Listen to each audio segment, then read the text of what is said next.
আসসালামু আলাইকুম রহমতুল্লাহ। দাখিল নবম শ্রেণীর প্রিয় শিক্ষার্থীরা, আশা করি তোমরা সবাই ভালো আছো। তোমাদের মান্তিক পরীক্ষার জন্য তোমাদের স্পেশাল ভিডিও নিয়ে হাজির হয়েছি। এই ভিডিওটা পরিপূর্ণ মনোযোগ সহকারে ভালোভাবে দেখো। এই টপিকসগুলো থেকে ইনশাল্লাহ তোমরা 100% কমন পেতে পারো।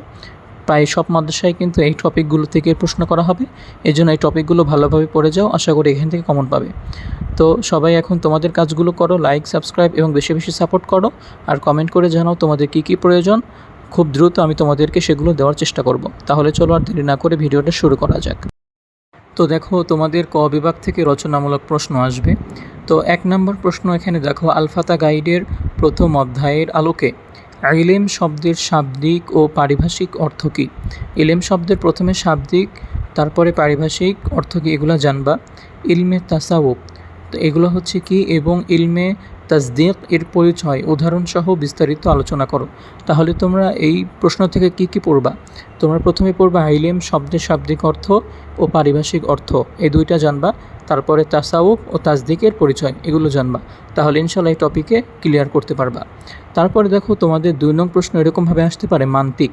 তাহলে তথা যুক্তিবিদ্যার আবিধানিক ও পারিভাষিক সংজ্ঞা লিখতে বলা হবে।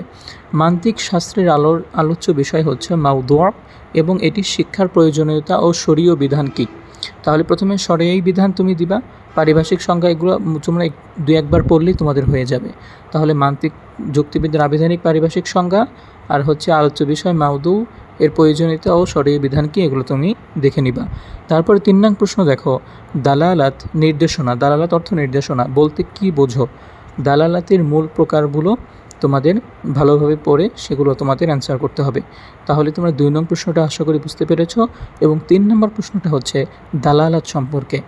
তাহলে দালালাতও তোমরা কি ভালোভাবে বুঝতে পেরেছো। তোমরা দালালাতের মূল প্রকারভেদগুলো পড়ে যাবা, যেরকম লাফজিয়া ও গায়রা লাফজিয়া 2টা প্রকারভেদ আছে। আলফাতা গাইডের যেগুলো ছক তোমরা দেখো, ছক অনুযায়ী উদাহরণসহ তোমরা বের করে পড়ে নিবা। তারপরে দেখো 4 নং প্রশ্ন যেটা আছে, যে লাফজ শব্দ কাকে বলে? লাফজ কাকে বলে?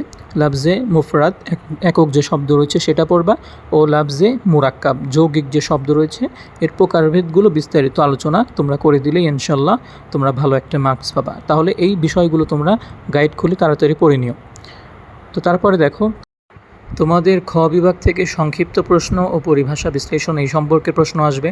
তো 5 নং প্রশ্নটা দেখো, কুল্লিয়াতে খামসা বা 5টি মৌলিক সাধারণ ধারণা বলতে কি বোঝায়, এগুলো কি সংক্ষেপে নামসমূহ উল্লেখ করতে বলা হয়েছে। তাহলে 5 নম্বর কি, কুল্লিয়াতে খামসা বা 5টি মৌলিক যে সাধারণ বিষয় এগুলো গাইডই তোমরা পেয়ে যাবে। এগুলো তোমরা সংক্ষিপ্ত নামসমূহ তোমরা ভালোভাবে পড়ে নিও। তারপরে দেখো, তোমাদের যে 6 নং প্রশ্ন বলা হয়েছে, যে হদ্দে তাম এবং হাদ্দে নাকেস এর মধ্যে প্রধান পার্থক্যগুলো নিয়ে তোমাদের একটা ছক তৈরি করতে হবে। আর যদি এগুলো সম্ভব না হয়, তাহলে যে 2টা যে আলাদা সংজ্ঞা রয়েছে ওই সংজ্ঞাগুলো তোমরা বুঝিয়ে লিখে দিবা। তাহলে হাদ্দে তাম এবং হাদ্দে নাকেস এর মধ্যে প্রধান পার্থক্যগুলো উদাহরণ দিয়ে তোমরা লিখে নিবা। এই বিষয় তোমাদের পরীক্ষা আসতে পারে। তারপরে 7 নং প্রশ্ন দেখো, আলফাতা গাইডের নোটের আলোকে নিচের যে কোনো 2টি পরিভাষার বিশুদ্ধ হরকত সহ সংজ্ঞা দাও।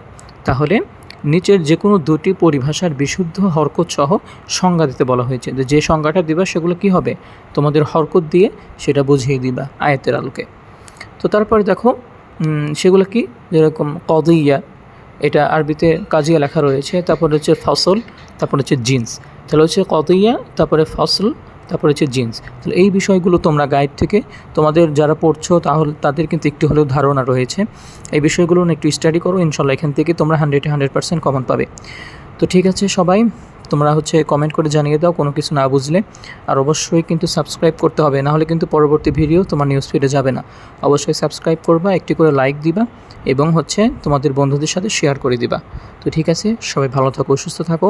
আর কী ভিডিও লাগে অবশ্যই কমেন্ট করে জানাও, আমি অতি দ্রুত দেওয়ার চেষ্টা করব।